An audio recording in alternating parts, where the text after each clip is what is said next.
Miki, ¿comenzamos?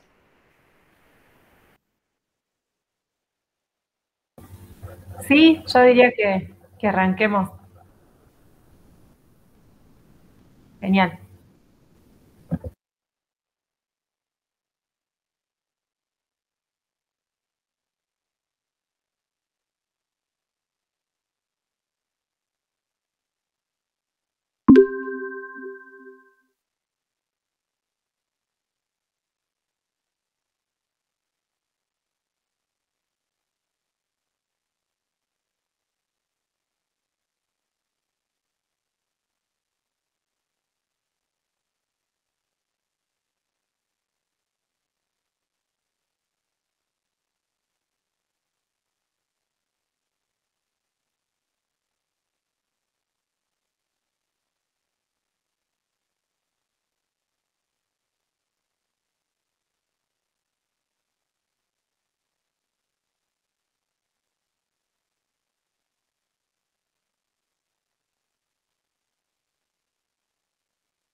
Bueno, buenas tardes a todas, a todos.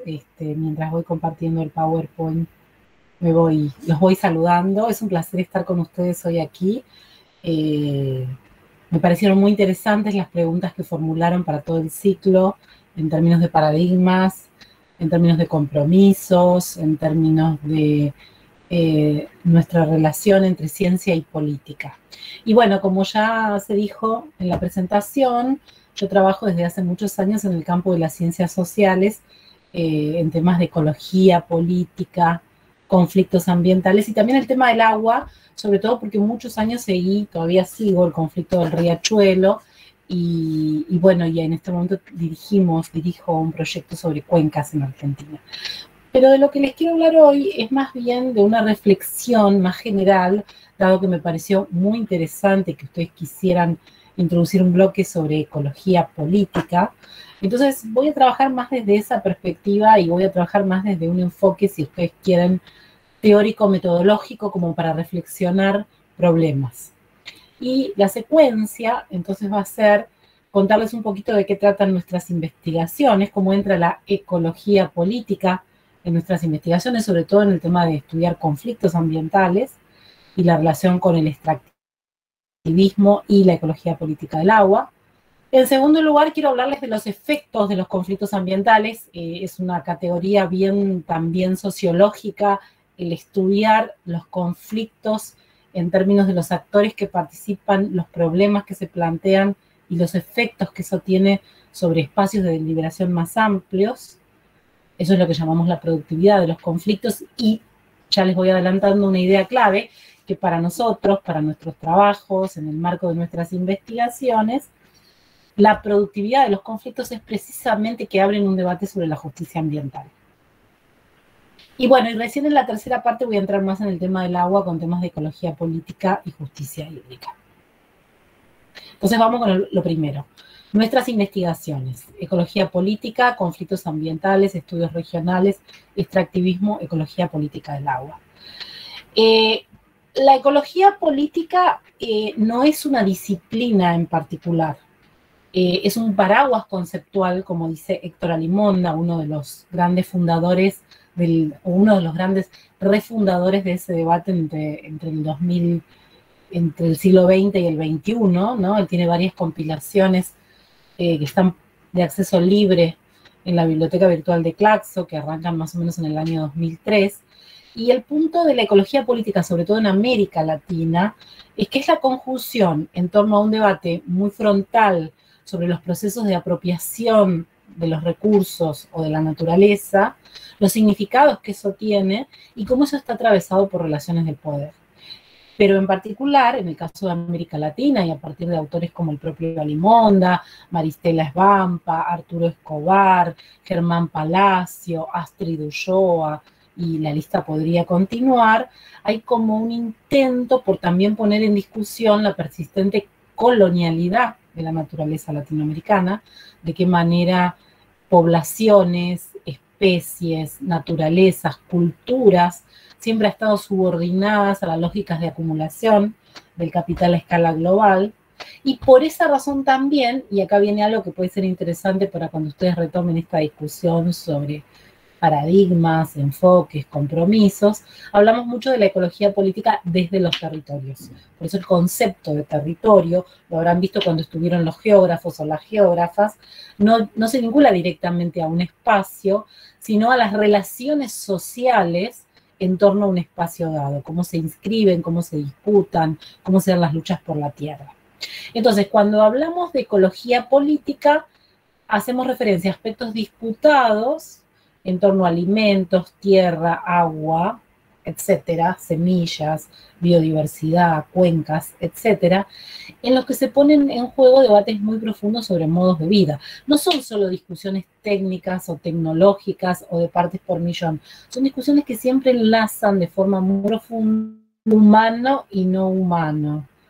La vida, los espacios de la vida y la manera en que las poblaciones, las comunidades las conciben.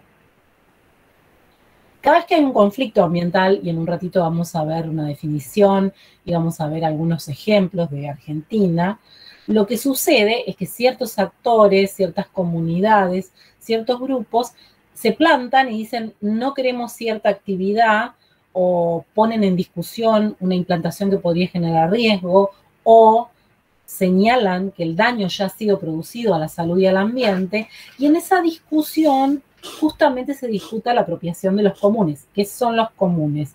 Bueno, son todos elementos de la naturaleza, del conocimiento, de la vida en común, que son esenciales para la vida, que si no son preservados de forma colectiva o si no hay criterios colectivos en su preservación, bueno, el acervo de esos recursos va disminuyendo y de nuevo va poniendo en juego las condiciones de reproducción misma de la vida. Entonces, cuando hay conflictos ambientales, hay disputas sobre cómo se entienden los comunes, qué quiere decir, qué significa. Un ejemplo clarísimo sería cuando las comunidades que se oponen a la minería, a la mega minería a cielo abierto, dicen el agua vale más que el oro. Ahí están instalando la problemática del agua como un común, pero también son disputas en las que se instala muy fuertemente el debate en torno a la propiedad, si eso es propiedad privada, entonces quién va a regular el uso del agua, que siempre está muy atada a la tierra, el conocimiento. Una pregunta clave que siempre aparece en los conflictos ambientales es el conocimiento de quién cuenta. Cuando vienen las mineras, sigo con el mismo ejemplo, los expertos, los especialistas, los que hacen los estudios de impacto ambiental, nos dicen esto no es peligroso, esto es controlable, son tecnologías de primera línea.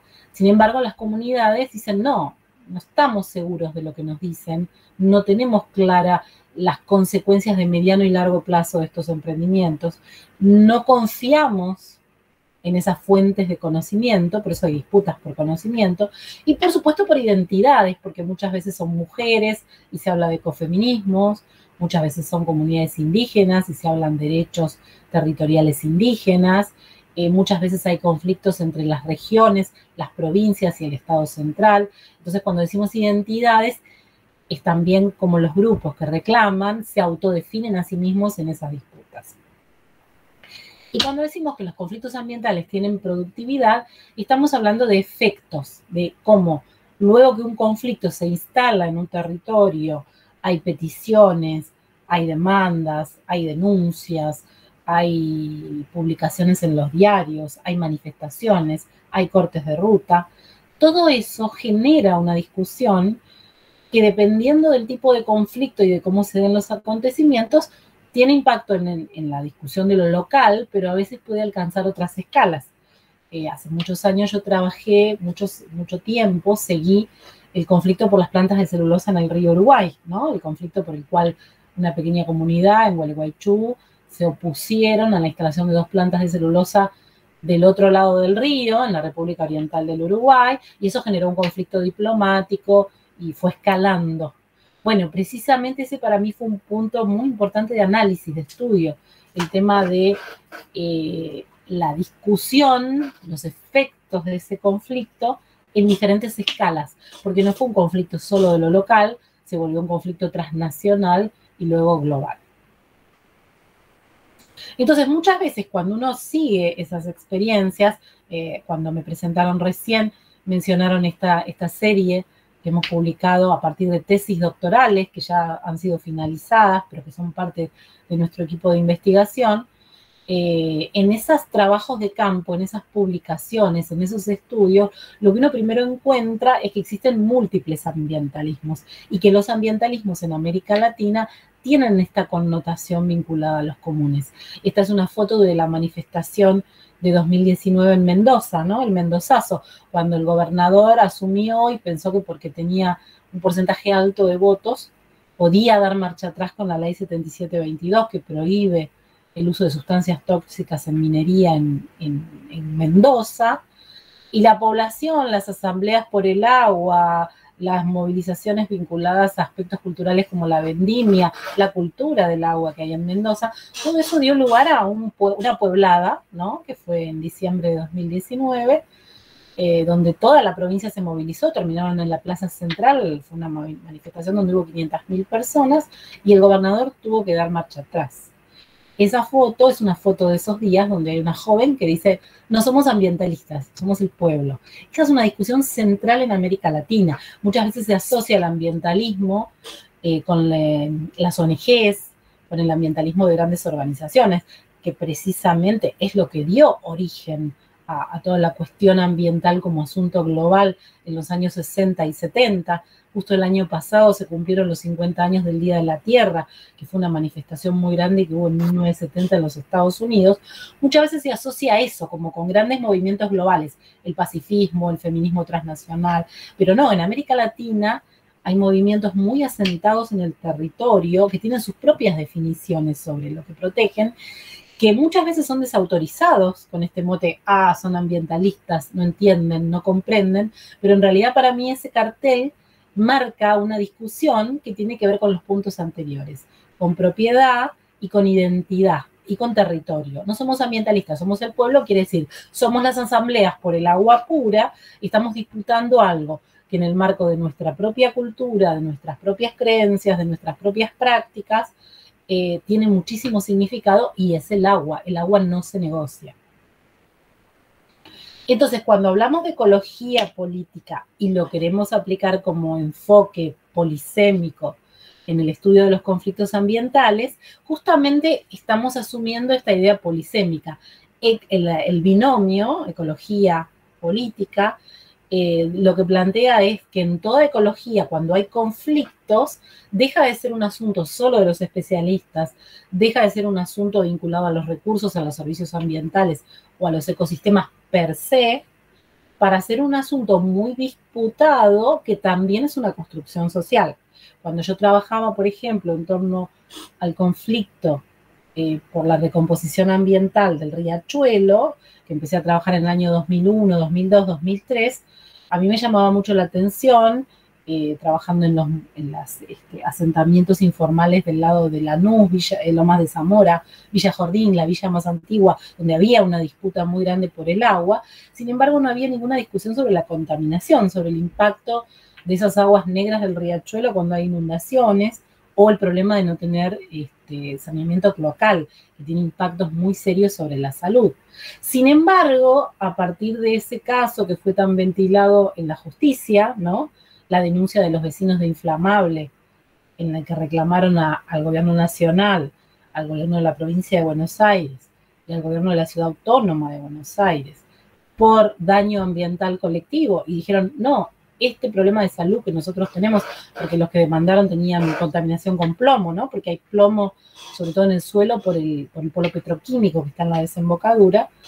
Lo que hicieron fue transformar un asunto que estaba naturalizado, así ha sido por 200 años y así continúa siendo, y está naturalizado incluso ese olor pestilente del río cuando uno cruza los puentes, lo transformaron en un asunto político, porque dijeron, no, acá tiene que intervenir el Estado, se trata del artículo 41 de la Constitución, hay un derecho colectivo, esto es clave en temas ambientales, cómo interviene el derecho de otra manera, y ahí es cuando entonces ecología se vuelve un tema político.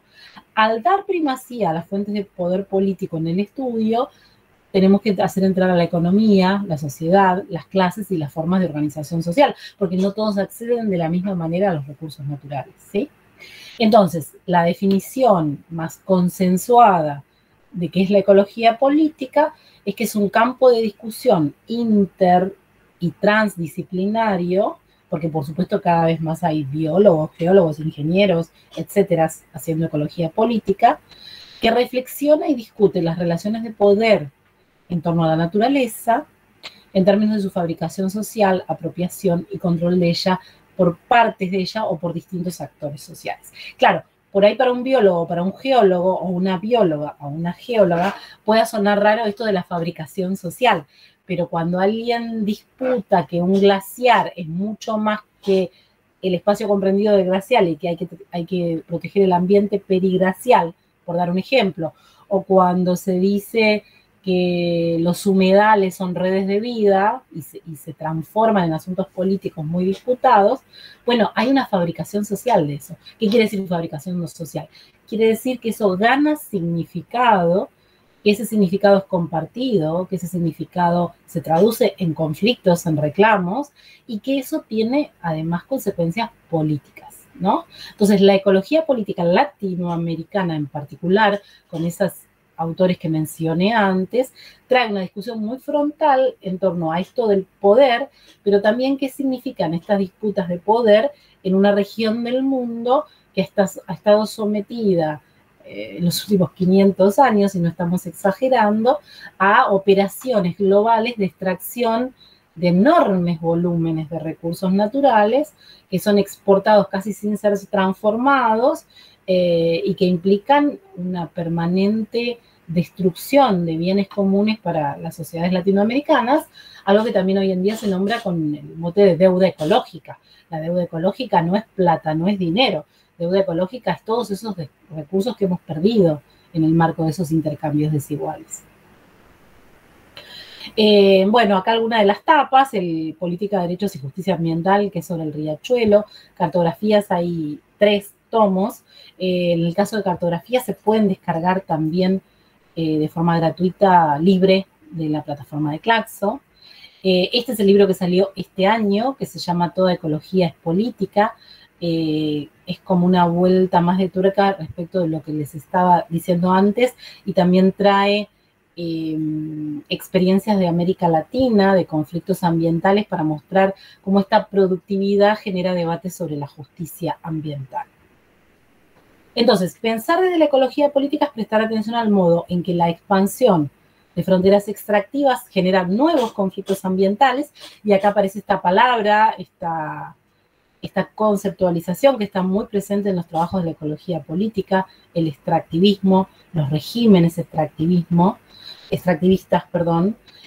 Cuando hablamos de extractivismo estamos hablando de apropiación intensiva de la naturaleza en tiempos, en velocidades y en escalas que no permiten la recomposición de los propios ecosistemas. Entonces, la apropiación intensiva de la naturaleza refiere a un proceso económico que se destaca por la explotación de grandes volúmenes de recursos naturales a un ritmo acelerado e incompatible con los tiempos de reposición de los ecosistemas.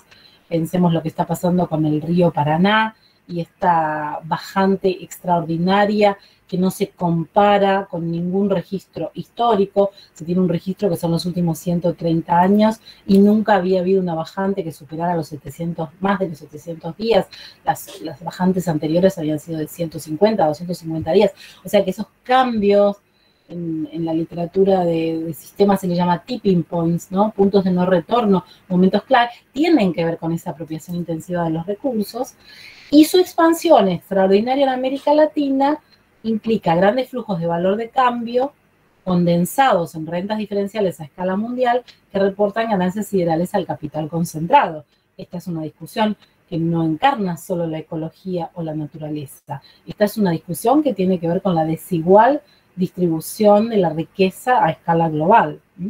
Entonces, la finalidad principal es propiciar la exportación de materias primas para abastecer a países centrales y emergentes, un proceso que también se le llama la maldición de los recursos, porque siempre necesitamos exportar más para estabilizar la balanza de pago y para generar alguna redistribución, pero eso siempre está condenado a procesos de avance y retroceso, porque dependemos además de los precios internacionales de esos productos que son commodity, que cotizan en bolsa, ¿no? Eso hace más volátiles las economías latinoamericanas, considerando que la creciente especialización en productos extractivos implica una mayor vulnerabilidad a la oscilación de los precios internacionales.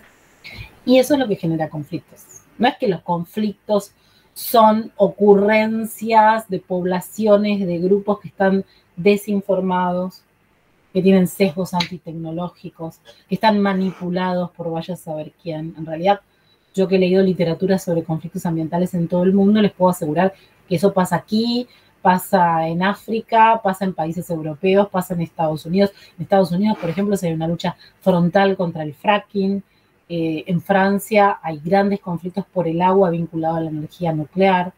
Es el extractivismo la causa principal que está detrás de los conflictos, porque en todas esas actividades extractivas, minería, monocultivo vinculado al agronegocio, fracking, petróleo, litio, etcétera, siempre hay detrás uso intensivo de bienes comunes, como agua, minerales, biodiversidad, semillas, alimentos, tierra, usos del suelo y territorio.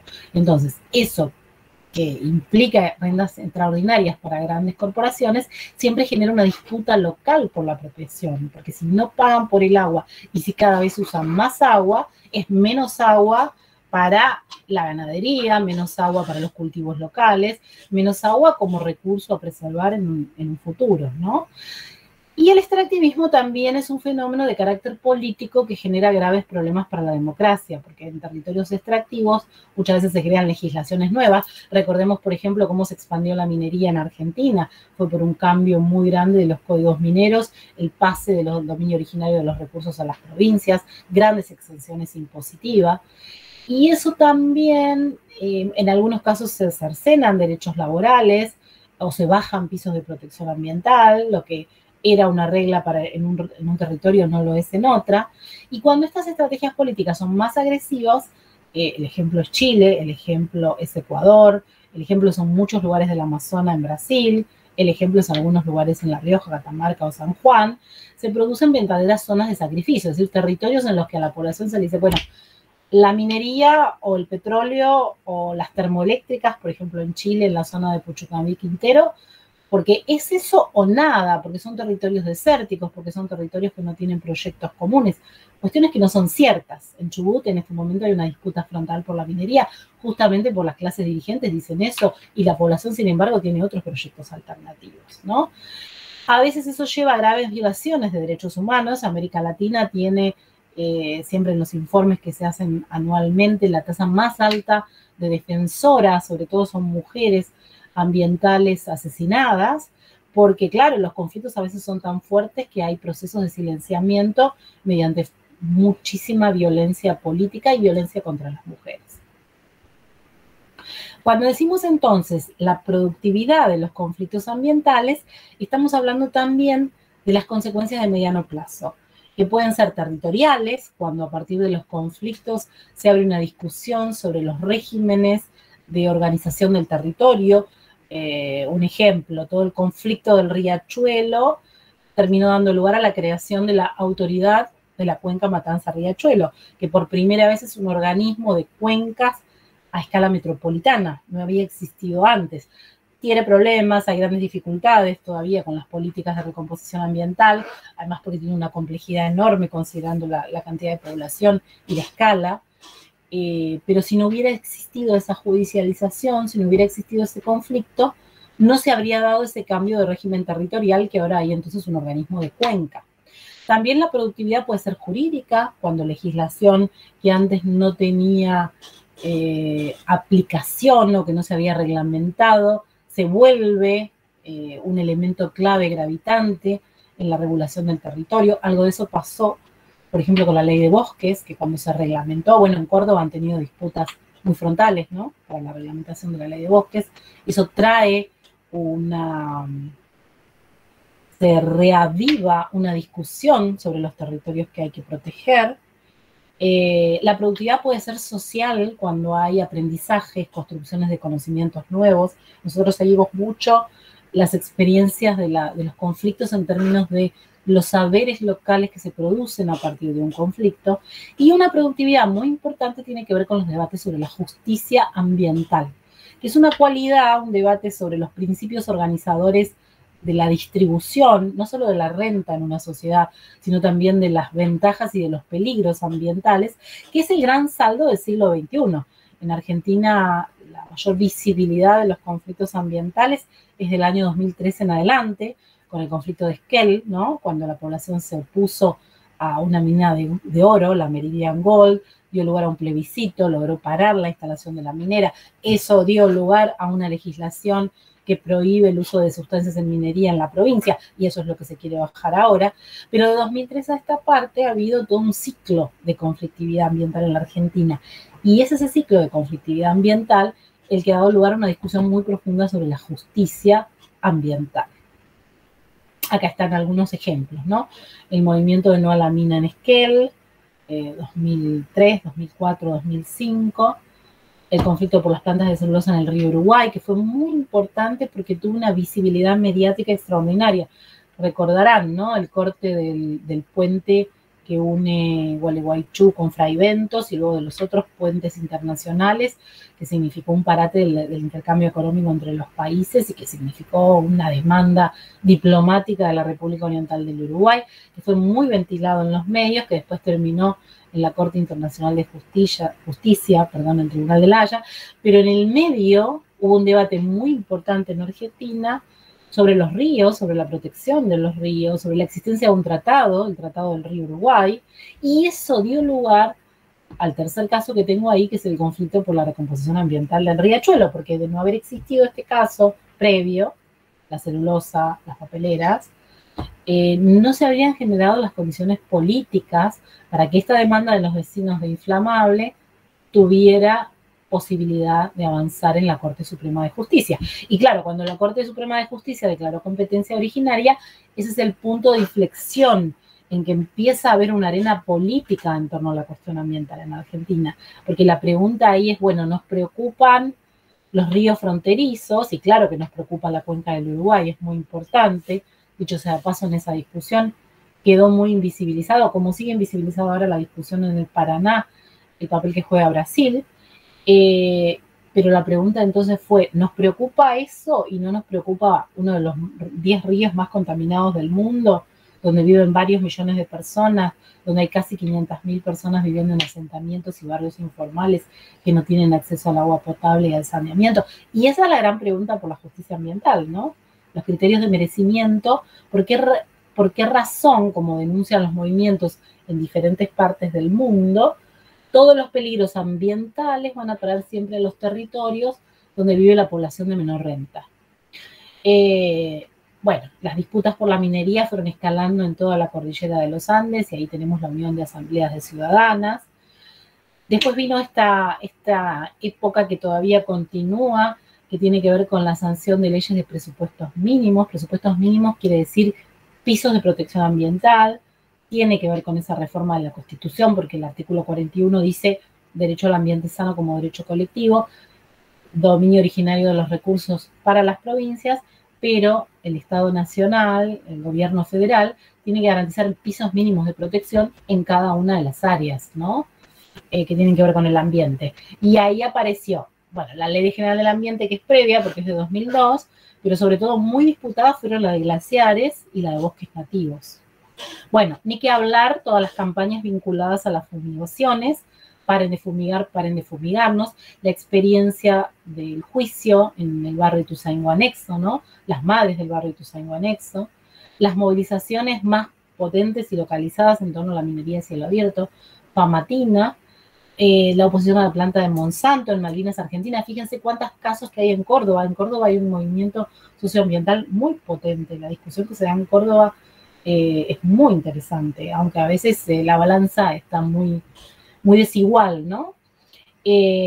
Bueno, y fíjense, puse los años en lo último, porque lo que ha pasado con estos ciclos de conflictividad ambiental es que en lugar de retraerse durante la pandemia, se han intensificado. Eso marca como hay un cambio de agenda, como hay un cambio de sensibilidad en los temas en Argentina, como la cuestión ambiental, si bien no es mayoritaria como tema de discusión, ni que hablar de que no se discute en los debates de partidos políticos o electorales, pero sí es un tema de agenda en las movilizaciones sociales, ¿no? En las acciones colectivas. Y fíjense, 2019 ya les conté, Mendoza Minería, 2020 hubo una campaña muy fuerte en contra de las megas granjas porcinas, que trae toda una discusión sobre el papel gravitante que tiene China en América Latina, en términos de expandir, de intensificar esas fronteras extractivas, porque además las megas granjas porcinas van a ir a parar a zonas de territorios donde hay todavía ecosistemas que proteger, ¿no? Toda la discusión por el trigo transgénico HB4, que hay una pelea muy importante, fue parcialmente aprobado el año pasado a condición de que lo aprobara Brasil, pero Brasil no lo está aprobando y empieza a haber mucha disputa, incluso con las cámaras empresariales del campo. La ley de humedales, que sigue sin sancionarse, pero que en el 2020 hubo una campaña muy intensa, muy vinculada también a los episodios de los incendios, digamos también, y es muy importante aclararlo, que muchas veces estos ciclos de conflictividad también se vinculan con desastres, no debería ser así, pero a veces son los desastres los que le dan visibilidad a los conflictos. Bueno, toda la discusión en Chubut y bueno, Catamarca que sigue haciendo sus marchas por el agua, todas las rondas, ¿no? Por el agua todos los meses. ¿Y qué es entonces la justicia ambiental? Bueno, podemos definirlo por lo contrario, que es la injusticia ambiental. La injusticia ambiental es el mecanismo por el cual sociedades desiguales desde el punto de vista económico y social destinan la mayor carga de daños ambientales del desarrollo a las poblaciones de baja renta, comunidades campesinas, grupos raciales discriminados, pueblos originarios, barrios obreros, poblaciones marginalizadas y vulnerables. Esta es una definición de Henry Axelrad, que es un autor brasilero que ha trabajado muchísimo con el movimiento de justicia ambiental en Brasil, que además tiene una articulación muy interesante con el movimiento de justicia ambiental de los Estados Unidos. Es un movimiento que viene también de los años 80 del siglo XX, que ha estado muy vinculado al movimiento por derechos civiles en los Estados Unidos y que tiene unas batallas muy interesantes.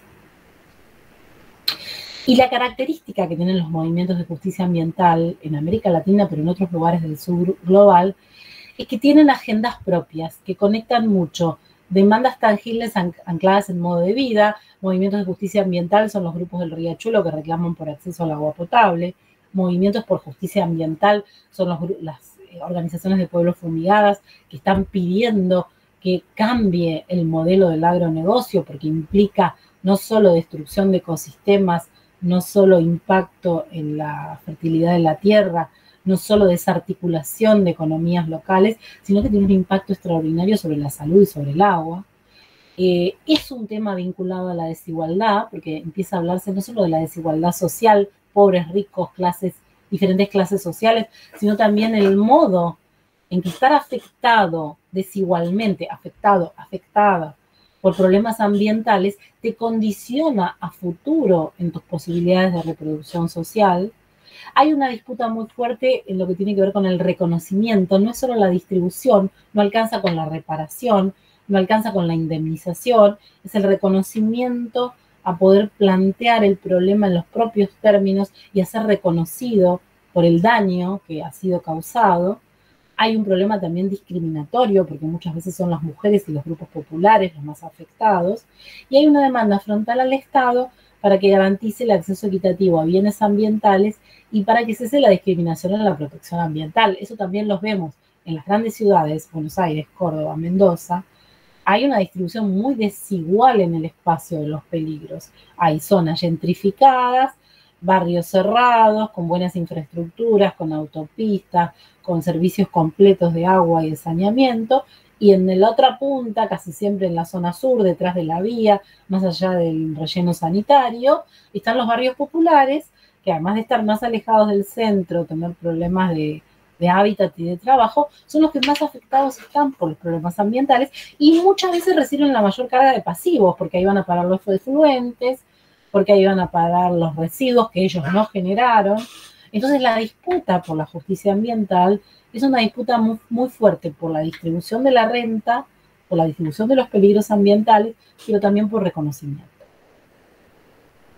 Y cuando hablamos de ecología política del agua, entonces volvemos de nuevo con los conceptos que vertimos antes, ¿no?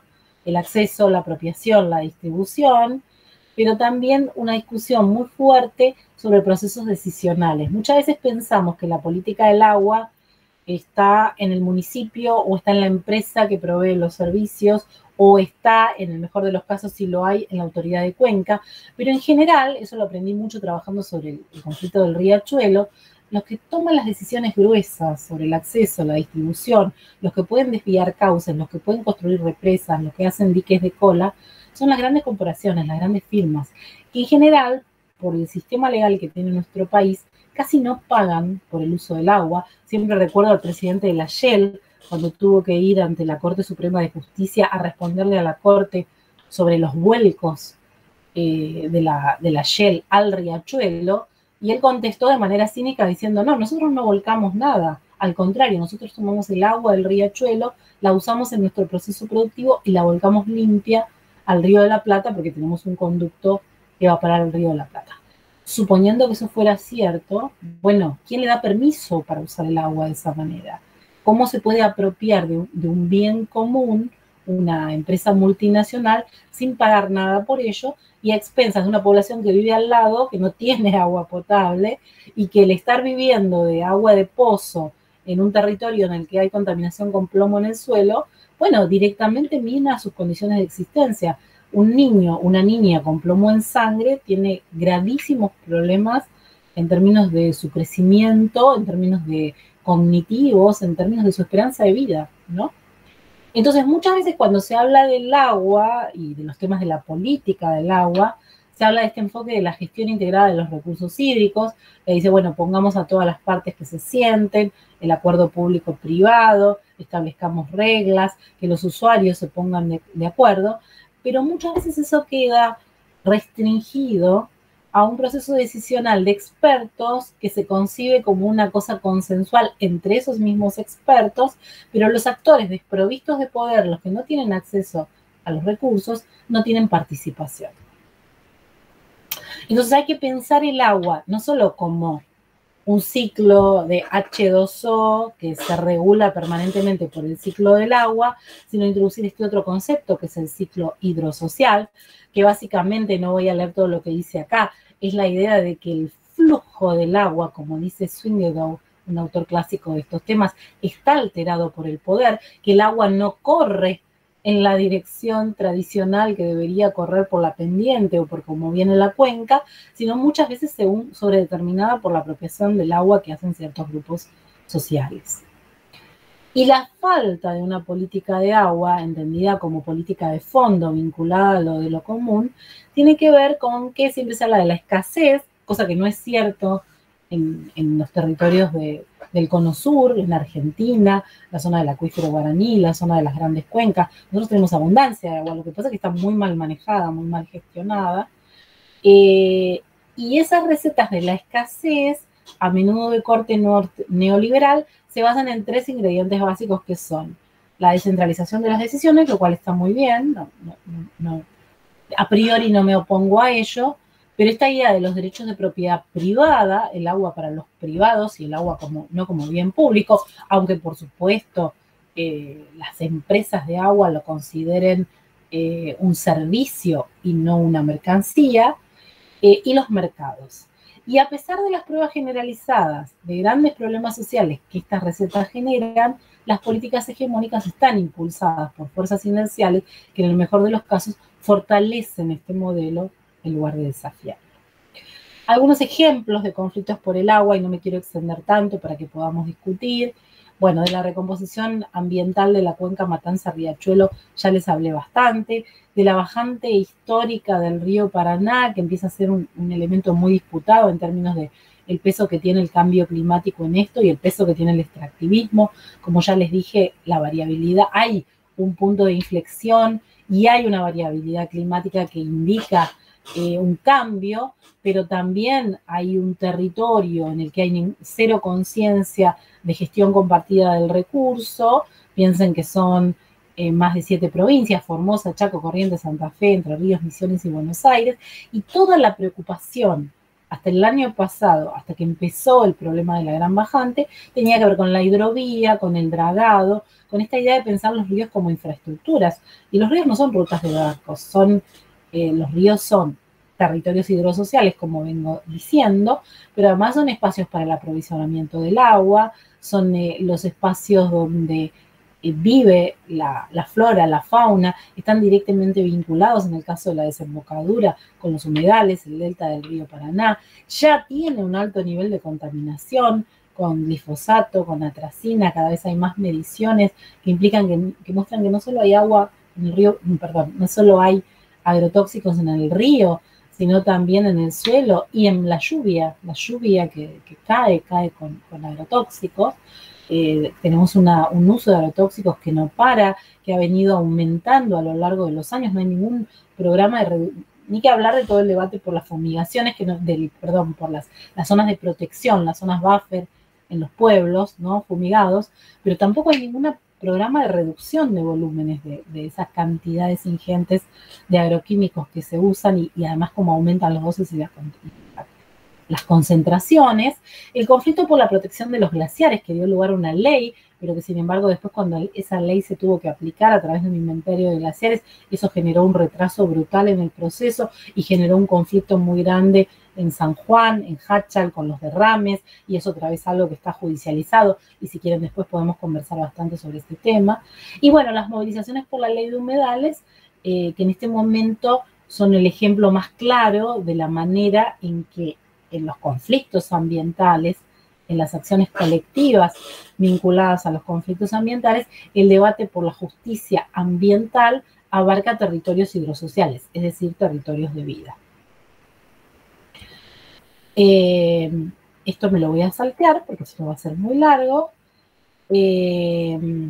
Y contarles un poquito un trabajo que nosotros seguimos mucho cuando trabajamos los temas de justicia en talleres, en seminarios con las organizaciones, que viene de un grupo en Perú, en Cusco, que es la Alianza Justicia Hídrica, pero que tiene también redes en Ecuador, en Bolivia, donde ellos trabajan con escalones o niveles de derechos. Definen la justicia hídrica precisamente como ese proceso de definición de principios de justicia que deviene de los reclamos de las comunidades, y ellos dicen como que hay que trabajar con escalones o niveles de derechos que tienen que ver con los recursos, el acceso al agua, quién accede a las infraestructuras, a los medios financieros, pero además como hay una relación directa entre el acceso al agua y la propiedad de la tierra, los contenidos de las reglas, derechos y leyes, cómo se discute en cada territorio, en cada provincia, en cada estado, formas diversas de protección del agua.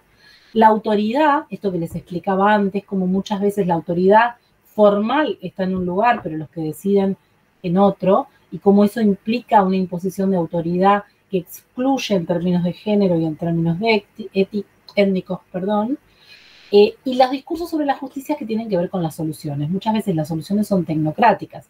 En el caso, por ejemplo, de un grupo con el que trabajamos muchos años en Lomas de Zamora, el Foro Hídrico de Lomas de Zamora, por años le propusieron que la solución a las inundaciones, están en una zona baja, están en la cuenca de inundación del riachuelo, era entubar los arroyos que van a parar al riachuelo. Pero al entubarlos, esos arroyos empiezan a tener cada vez más volúmenes de contaminación, tarde o temprano colapsan y tarde o temprano el agua de esos entubados va a parar otra vez a las comunidades, generando daños a la salud.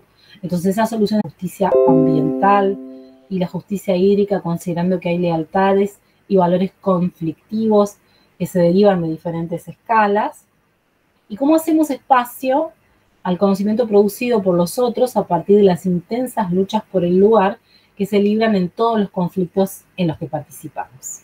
Bueno, muchas gracias.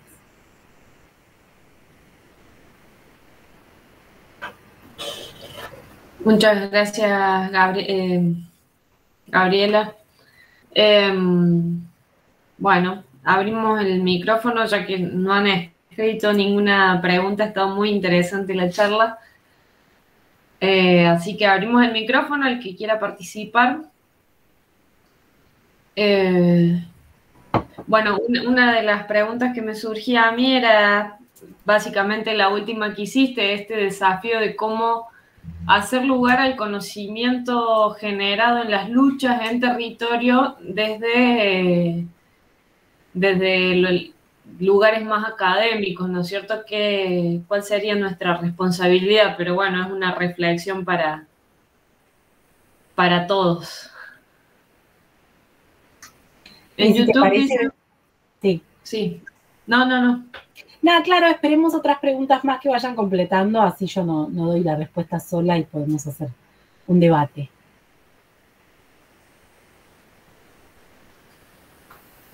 Bueno, Gaby, muchísimas gracias. La verdad que estuvo súper interesante tu disertación y bueno, y muchísimos elementos y herramientas bueno, que por ahí muchos de nosotros recién nos estamos empezando a acercar y bueno, y por ahí, bueno, estuvimos muy concentrados siguiéndote porque bueno, estamos descubriendo, ¿no? Muchos de estos temas. A mí se me ocurrió, ahora que hablabas de las soluciones tecnocráticas, ¿cómo podemos hacer para, sobre todo los que estamos en las ciencias duras, ¿no? Que somos muchas veces los consultados para este tipo de soluciones, ¿cómo podemos hacer para romper con estos paradigmas de que las soluciones tienen que ser solo desde estas disciplinas, y bueno, y tratar de dar lugar a lo que decía Ceci, a los saberes desde el territorio, desde la gente que vive estos conflictos, y también incorporar los saberes de otras disciplinas, ¿no? Cómo lograr que estas soluciones tengan una visión transdisciplinaria, ¿no? Creo que a todos nos cuesta, y bueno, por ahí vos nos podés aportar un poco sobre eso.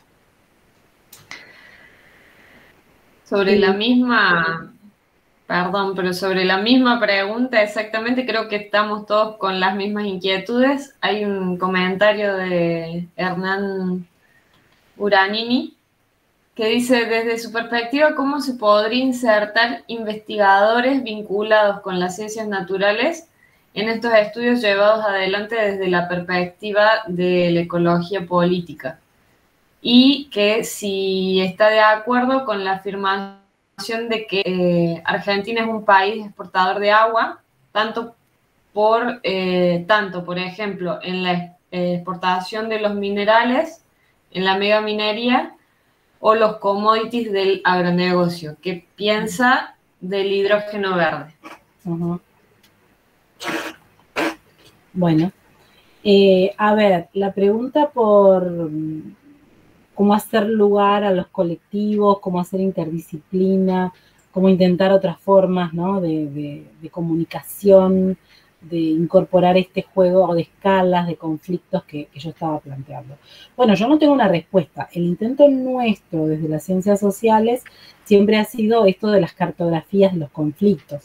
Esos libros que yo les mostraba las tapas hace un ratito, están hechos en un trabajo intenso de seguir los procesos en los territorios, de narrar los casos, de mostrar cómo en los casos se generan grandes dudas, grandes incertidumbres radicales respecto de lo que son estas soluciones tecnológicas y cómo en esas dudas o incertidumbres radicales se generan conocimientos nuevos. Hay toda una línea de estudios sobre la ciencia, sobre los estudios en general, ciencia y tecnología, que tiene que ver con las humanidades científicas, como la llama Bruno Latour, o la sociología de la traducción, como la llama Michel Calón, que son autores que siempre han pivoteado entre las ciencias sociales, las ingenierías, las ciencias naturales, que no creen mucho en una mirada que separe ciencias sociales de naturales, porque dicen que en pleno siglo XXI cada vez más los problemas a los que nos enfrentamos son de naturaleza híbrida, es muy difícil separar el tema de la composición del agua, del tema de cómo se gestiona, del tema de quién se la apropia, ¿no? Por dar un ejemplo en el que está todo conectado. Y la propuesta de ellos, que yo la sigo mucho en términos de las humanidades científicas, es la generación de foros, ellos le llaman foros híbridos, que son espacios abiertos de discusión, de construcción de problemas comunes, en los que participan tanto los actores del campo científico como los actores implicados, como los funcionarios que tienen que lidiar con el problema, como los expertos. Y ellos dicen, esos espacios son híbridos por dos razones fundamentales. Por la naturaleza de los actores, que son diversos, que tienen intereses diversos, pero también por los conocimientos que están implicados, que son conocimientos académicos, pero también conocimientos transacadémicos. Y acá viene la pregunta que hacía el compañero sobre las ciencias naturales y como la interdisciplina, ciencias naturales, ciencias sociales. Yo creo que cada vez más tenemos que pensar no solo la interdisciplina de combinar, no sé, biología con historia, sino también la transdisciplina, lo transacadémico, que es cuando vamos a un territorio a relevar un problema, ya sea hacer un cálculo sobre la profundidad geológica de algo, o estudiar la calidad del agua, o medir la biodiversidad, o ver los servicios ambientales, o no sé qué, no solo hacer eso, sino también prestar atención a la manera en que en ese territorio las disputas, los conflictos, como vengo de definirlos, también están poniendo en evidencia problemas inatendidos, problemas que nadie registra, ¿no? Entonces es como que los conflictos per se, ese sería como mi argumento central en ese libro que se llama toda ecología es política, son portavoces, porque están trayendo aspectos, problemas de lo social, problemas de lo ambiental, a los que nadie les está prestando atención, ¿sí? Respecto de si somos exportadores de agua, sí. Respecto del hidrógeno verde, tengo mis reservas, pero todavía no me he puesto a estudiar el tema, ¿sí? Hay también en esa afirmación que yo hice de que pensar en clave de ecología política es no pensar siempre en la solución tecnocrática. Bueno, en los temas del cambio climático hay cada vez más esto de la solución tecnocrática, de que vamos a encontrar una salida por vía del mercado. Eso ya lo vivimos, ¿no? Que fue el protocolo de Kioto, que fue el mecanismo de desarrollo limpio, que fueron los bonos de carbono. Creo que se está queriendo reinventar la rueda, cuando en realidad lo que se está necesitando para responder radicalmente al problema del cambio climático es un acuerdo muy fuerte entre los países con reducción de emisiones, cambio de modelo de desarrollo y redistribución, ¿no? Porque siempre está pendiente cómo se redistribuye desde el norte hacia el sur.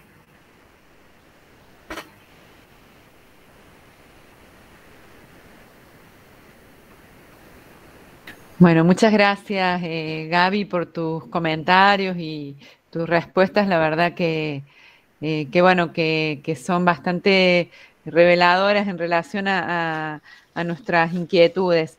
Ahí Ceci va a leer algunas otras preguntas, Ceci o Mati, no sé, que han ido escribiendo en el chat de YouTube. Ceci. Mira, no hay preguntas, hay, bueno, felicitaciones, muy completa la charla. Y bueno, felicitaciones por la charla desde distintos lugares del país. Así que muchísimas gracias y felicitaciones por toda la luz que nos estás dando, María. Bueno, en todo caso, si alguien quiere contar investigaciones propias y producir y traer dudas, con gusto compartimos. Y si no, bueno, cerramos, por supuesto.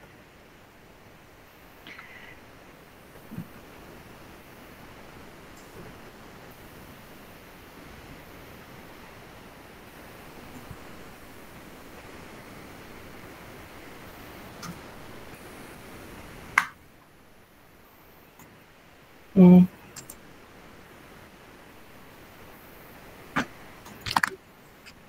Mm.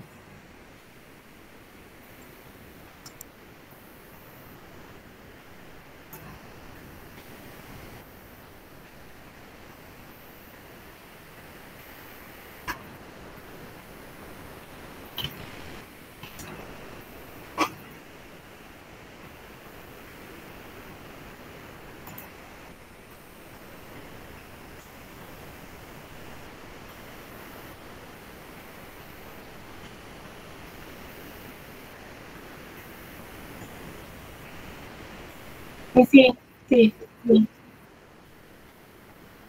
Sí, muy de acuerdo. En realidad, muchas de las charlas que yo doy siempre terminamos en este debate y empezamos a hablar sobre modelos de desarrollo y alternativas a modelos de desarrollo. En realidad, la disputa en torno a los comunes a veces está muy cerrada entre la tensión entre un modelo que nos dice, que nos habla de progreso, de crecimiento económico, de que primero hay que crecer para redistribuir, de que por ser países dependientes periféricos del sur global no nos podemos dar el permiso de tener una agenda propia en términos ambientales. Y precisamente el núcleo de la discusión es lo contrario, es que tenemos que dar un debate a fondo sobre modelos de desarrollo y ese debate a fondo sobre modelos de desarrollo tiene que incorporar una agenda, un conjunto de preguntas que tienen que ver con la transición ecológica, que es de lo que se habla en muchos otros países, que es la idea de los informes del cambio climático, salió uno hace 2 meses, nos dicen que hay que reducir brutalmente las emisiones de gases de efecto invernadero. Antes hablaban de un plazo de 50 años para hacerlo, y el informe que salió hace 2 meses dice tenemos solo 30 años. Y tenemos solo 30 años para que la temperatura se estabilice a no más, que no supere un aumento del grado 0,5. Los 2 grados ya sería un cambio tremendamente irreversible. Bueno, ese diagnóstico nos está diciendo que realmente hay que alterar muy fuertemente los modos de producción y consumo. efectivamente, como vos lo estás planteando. Y esa es una discusión que atraviesa todas las esferas de esto de los comunes, ¿no? Los alimentos, el uso del suelo, el agua, el conocimiento, los territorios. Entonces, realmente, cuando uno presta atención a estos informes, que además no es ningún catastrofismo, ¿no? Todos sabemos que el IPCC es un conjunto de científicos de todo el mundo que trabajan con peer review, que son incluso hasta, yo diría, conservadores en cuanto a la forma en que publican sus resultados, nos están diciendo que no nos queda mucho tiempo. Entonces, las soluciones tienen que ser audaces. Tenemos que animarnos a dar esta discusión. Y yo creo que a los actores, las actrices del mundo científico, esto nos interpela mucho, porque nosotros sí tenemos el acceso al conocimiento para mostrar con un montón de evidencias. Imagino que ustedes, trabajando en ciencias de la Tierra, tienen muchas investigaciones que muestran evidencias de esto, de que no nos queda tiempo.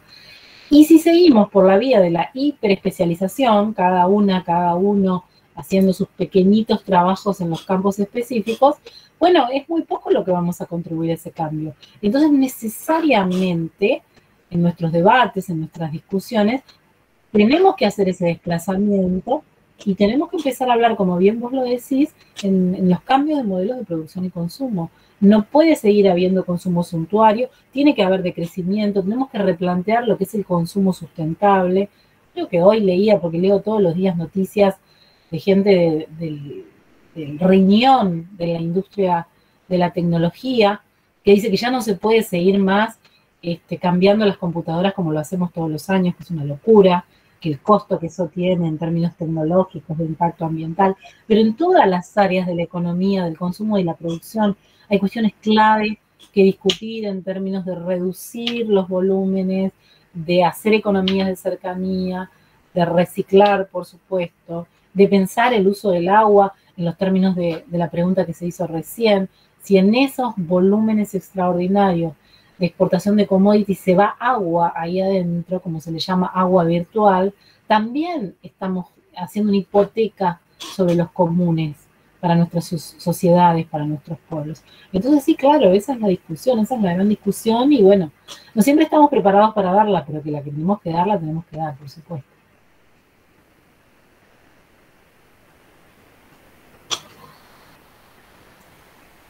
Hay otra pregunta de Gilda en el mismo camino. Dice, ¿cómo se inserta la universidad con sus políticas en este contexto de conflictividad socioambiental creciente? ¿Cómo hacer que estos saberes en territorios generados desde las luchas permeen en la academia? Bueno, yo creo que tenemos también que empezar a entender que los espacios universitarios también son ámbitos de conflictos, ¿no? Trabajamos en universidades públicas, sabemos muy bien lo que significa la autonomía universitaria, la pluralidad de ideas en la universidad. O sea, todos estamos como muy formados, hemos sido socializados en esa discusión. Pero bueno, con el cambio de milenio y con el aumento de la conflictividad ambiental, esos debates político-universitarios están fuertemente atravesados. Acuérdense de cuando el Consejo Interuniversitario Nacional aceptó fondos de la minería, el debate fuertísimo que hubo con eso, toda la discusión con la investigación de Carrasco del impacto de glifosato en anfibios, que hubo todo un comité del CONICET que quiso revisar su trabajo cuando sabemos que eso no correspondía. Cada vez más, porque la disputa cada vez es más intensa, nuestros espacios universitarios están atravesados por eso. Y entonces, bueno, hay una discusión que es profundamente política en términos de posicionamiento y en términos de las articulaciones que establecemos o no con los colectivos que en los territorios están disputando estas cuestiones. El grupo nuestro, hay una apuesta muy fuerte a acompañar esos procesos. Bueno, eso siempre tiene algún costo, pero bueno, en línea con lo que decía antes, me parece que es lo que sería consecuente respecto de esta crisis civilizatoria y de este momento de cambio tan profundo que estamos atravesando. Piensen, eso lo saben, creo que hay geólogos acá, que ya ni siquiera se habla del Holoceno, se habla del Antropoceno, para marcar una nueva era geológica en que las actividades humanas son una fuerza de cambio global. Entonces, bueno, al decirlo de esta manera tenemos que asumir que el problema es político. si la causa es social, la solución es social. Y las soluciones sociales están atravesadas por la política, por el Estado, por las políticas públicas. A todos y a todos, no solo a los de las ciencias sociales, nos corresponde dar debates en torno a las políticas públicas que protegen los comunes en nuestros territorios.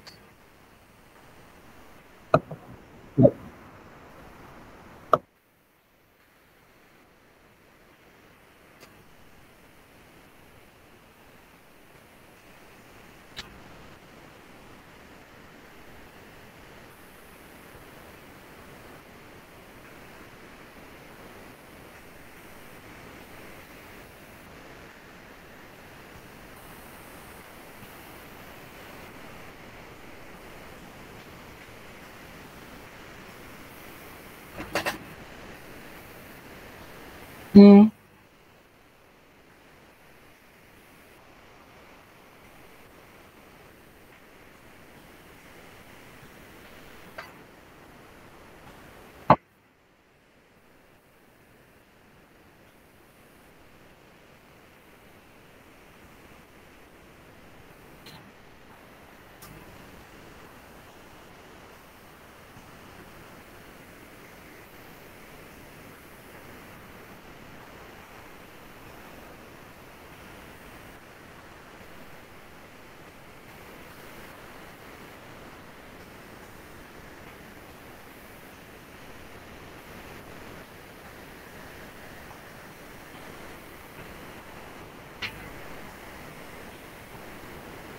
A ver, cuando yo hablaba antes de los foros híbridos, estaba pensando en espacios muy abiertos de discusión. No creo que nosotros como actores de la academia podamos ir a llevar las soluciones a las comunidades. En todo caso, es un intercambio, es un diálogo de saberes.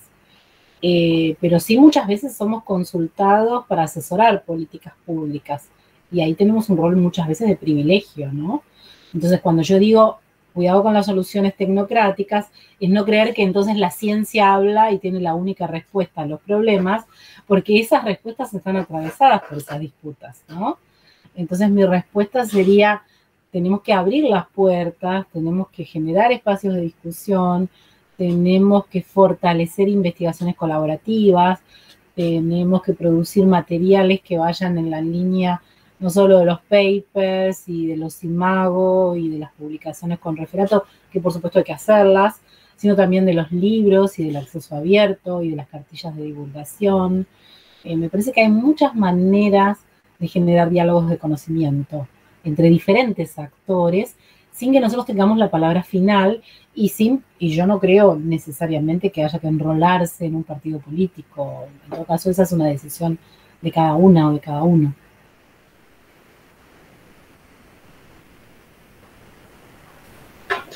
Hay otra pregunta de Carolina Leme. Dice, muchas gracias. ¿Cómo interpretas dentro de este contexto de extractivismo a las políticas de conservación? ¿Podrían ser herramientas de protección de los comunes? Ha habido en estos años un crecimiento no conozco todo el país con eso, pero conozco, por ejemplo, lo que pasó en la cuenca Matanza-Riachuelo con las áreas de reserva. Siempre se vio como el río como algo que tiene un daño terminal, que es un sitio de muerte, y resulta que hay zonas como Santa Catalina, Laguna de Rocha, que son humedales, que están ahí como metidos en la urbanización y que requieren intensas políticas de conservación. Bueno, también ahí estuvo mediado por conflictos, pero yo he visto un cambio, por ejemplo, en la agenda de Acumar, en salir solo de los caños y de la limpieza del espejo de agua y de tratar los residuos, que son todas tareas importantísimas, a empezar a ver que ahí había un sitio de protección. Me parece que también la movilización social ahí ha contribuido mucho. Ahora, sobre todas las políticas de conservación a nivel nacional, no tengo información porque no es un tema que yo trabaje. Gracias. Bueno, Gaby, a mí me quedó una inquietud que bueno, que siempre me está dando vuelta a mí cuando pienso en las problemáticas socioambientales.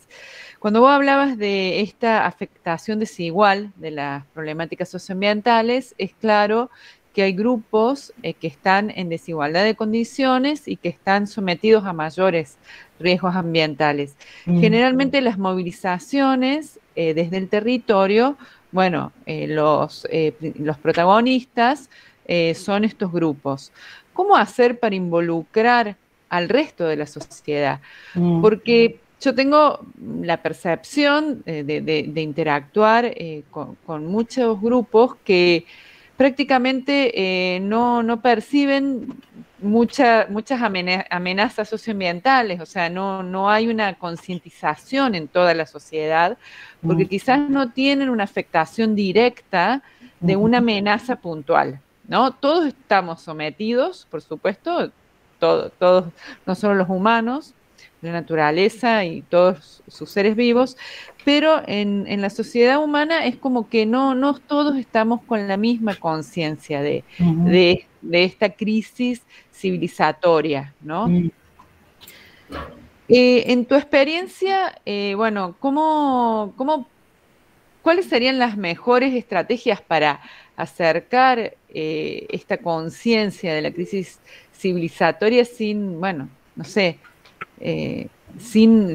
a gente que no lo está viviendo en carne propia, digamos, a una amenaza ambiental, bueno, debido a extractivismo principalmente, ¿no? Y que a lo mejor goza bueno, de ciertas cuestiones que están produciendo amenazas, ¿no? Como algún desarrollo inmobiliario, etcétera. Sí, bueno, hay un aumento de la conciencia justamente a través de los conflictos. Toda esa lista larga que yo puse son poblaciones locales en su mayoría que a partir de un peligro se organizan, generan información, publican, van a los medios, hacen incidencia de políticas públicas, van a las legislaturas provinciales, redactan leyes. O sea, todo eso es lo que yo trato de poner visible para decir que sí hay y que sí existe. Ahora, ¿son mayoritarios, son masivos? No. Porque ahí hay varios problemas. El primero y principal es lo que dije al principio sobre cómo entender la ecología política. En una sociedad desigual, en una sociedad estructuralmente donde algunos tienen medios de producción y otros no tienen, donde algunos tienen la posibilidad de comprar con recursos esos amenities que llamamos ambiente, vivir con un paisaje bonito, rellenar una laguna y ponerle patos, no sé. Bueno, esas personas no se van a preocupar por el ambiente porque sus recursos le permiten comprar, comillas, condiciones que garantizan su nivel de vida. Por esa razón es tan importante el debate sobre la desigualdad. Porque en la medida que no demos esa discusión, es más difícil tomar conciencia. Porque en la otra punta de la escala social, aquellos que no tienen nada, que no tienen trabajo, que sufren penurias, no están dispuestos a pensar colectivamente si antes la sociedad no les dio nada. Aunque no es el caso, ¿eh? En muchos casos hay movilizaciones, como le llama Joan Martínez Alier, el ecologismo de los pobres o el ecologismo popular, que se movilizan para defender recursos porque de eso depende su vida, por ejemplo, las comunidades campesinas. Entonces, por un lado, sí hay, aunque no sea mayoritario. Por otro, hay que dar esta discusión sobre la desigualdad. Por el otro, hay disonancias cognitivas. A veces, la salida tecnológica de un lado o el catastrofismo del otro también paralizan. Que si es no importa, no está la solución ahora, pero en 10 años va a estar, no hago nada. Espero que alguien me la traiga. Ahora, si es el catastrofismo de que ya no queda nada por hacer, tampoco voy a hacer nada. Entonces, yo siempre trato con las charlas de ubicarme en un punto más intermedio y justamente de dar ejemplos de que la acción colectiva es posible, de que existe, que puede ser a pequeña escala, que puede ser en tu comunidad, que puede ser en tu territorio. Y por supuesto que las acciones vinculadas a la educación popular ambiental, no esa educación ambiental global de los osos polares, no, con ejemplos concretos de cómo son nuestros ríos, de cómo son nuestras cuencas, de dónde provienen los alimentos, de cómo se cultiva. Todos esos son elementos que ayudan mucho a la concientización. Una práctica maravillosa es el comprar productos de la economía campesina, de la economía popular, de la producción agroecológica y comprar en cercanía. Ya con eso estamos haciendo un cambio enorme, pero eso hay que difundirlo, hay que multiplicarlo, se tiene que transformar en una práctica. Y si a esa práctica le agregamos acciones de capacitación, acciones de visibilización, acciones de vinculación con las universidades, bueno, eso empieza a tener otra masa crítica, ¿verdad? Como dice Donna Haraway, que es una feminista multiespecista, dice, tenemos que seguir con el problema. No es que esto lo vamos a solucionar con una solución mágica, pero tenemos que tomar conciencia de ese problema y trabajarlo juntos, juntas. Bueno, muchísimas gracias, Gabriela. No sé si hay más preguntas, Ceci, o algún otro Sí, comentario. hay dos más. Bien. Agustín Gorordo dice, no sé si quieren abrir su micrófono. Agustín, si quieres abrir el micrófono. Voy leyendo mientras tanto. Dice, teniendo en cuenta que la desinformación y las noticias falsas viajan más rápido que la verdad, ¿qué impacto están teniendo las fake news sobre la necesidad de llegar a consensos en la sociedad? Bueno, con fake news hubo mucho con la pandemia y con las vacunas, ¿verdad? En el caso de el tema grueso del cambio climático, por suerte cada vez más hay menos negacionistas y cada vez hay más investigaciones que develan que fue precisamente la industria petrolera la que financió con grandes fondos a los negacionistas, ¿no?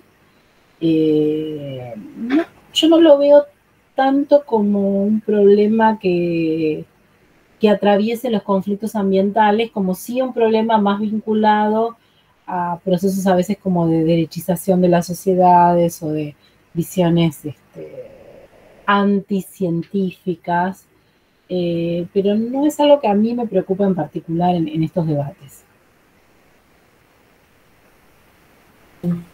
Bien, hay otro comentario en YouTube que dice, Mónica Navarro dice, muy cierto, María, soy de Río Negro, la discusión por el hidrógeno verde y la contaminación de Río Negro por las petroleras está muy discutida. Sí.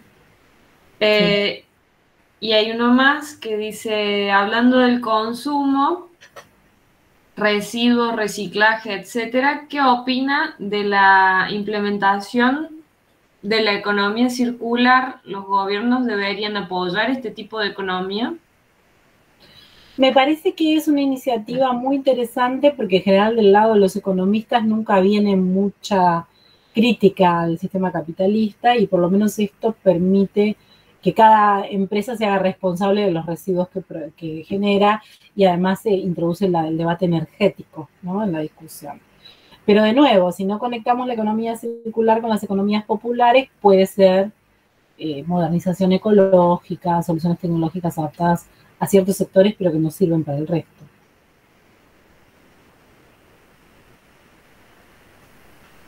Sí. Bueno, Cecilia, si no hay más preguntas, no sé, confirmame. Bueno, nuevamente, Gabriela, te agradecemos enormemente que nos hayas dado esta oportunidad, hayas compartido con nosotros, bueno, tu gran acervo de experiencias y conocimientos sobre ecología política y justicia ambiental y tus experiencias en relación a temáticas del agua.